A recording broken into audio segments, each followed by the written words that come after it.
امیر المومنین علی ابن ابی طالب علیہ السلام کی خدمت میں ایک شخص آ کر کہنے لگا، اے علی ابن ابی طالب، ہر جانور کے منہ میں زبان ہوتی ہے، لیکن مچھلی کے منہ میں زبان کیوں نہیں، اور مچھلی پانی میں ہی کیوں رہتی ہے؟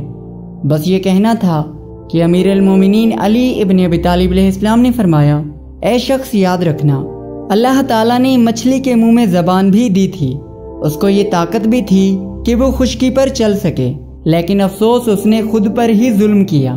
وہ شخص کہنے لگا، اے علی ابن ابی طالب، کون سا ظلم؟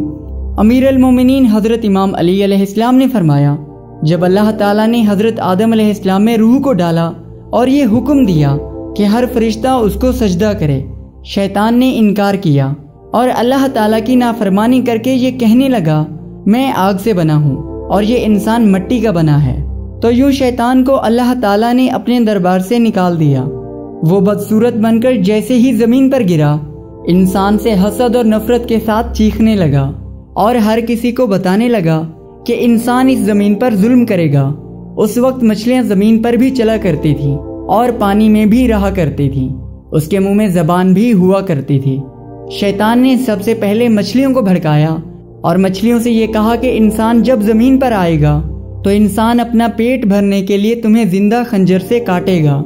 مچھلی نے جب یہ سنا تو وہ سمندر میں ہر آبی مخلوق کو انسان کے خلاف کرنے لگی۔ یوں اللہ تعالیٰ نے مچھلی کے منہ سے زبان کو غائب کر کے اس کے منہ میں وبال پیدا کر دیا۔ پھر اللہ تعالیٰ نے مچھلی پر یہ حکم نافذ کیا کہ کوئی بھی انسان تمہیں زندہ نہیں کاٹے گا، بلکہ تمہاری حد قدرت نے پانی تک رکھ دی ہے۔ تم جب پانی سے جدا ہوگی تو خود ہی تڑپ تڑپ کر مرنے لگو گی۔ یہی وجہ ہے کہ جب زندہ مچھلی پانی سے جدا ہوتی ہے تو وہ تڑپنے لگتی ہے، اس کے جسم کا سارا خون اس کے گلے میں آ کر جمع ہو جاتا ہے۔ اسی لیے مچھلی کو ذبح نہیں کیا جاتا، کیونکہ ذبح کرنا اس لیے واجب ہے تاکہ جانور کی رگوں کا سارا خون گوشت سے الگ ہو کر بہہ جائے۔ اللہ تعالیٰ نے مچھلی پر یہ قانون نافذ کر دیا ہے کہ جب وہ پانی سے الگ ہو کر تڑپتی ہے تو مچھلی کا سارا خون مچھلی کے گلے میں آ کر جمع ہو جاتا ہے، یوں مچھلی کا گوشت خون سے پاک ہو جاتا ہے۔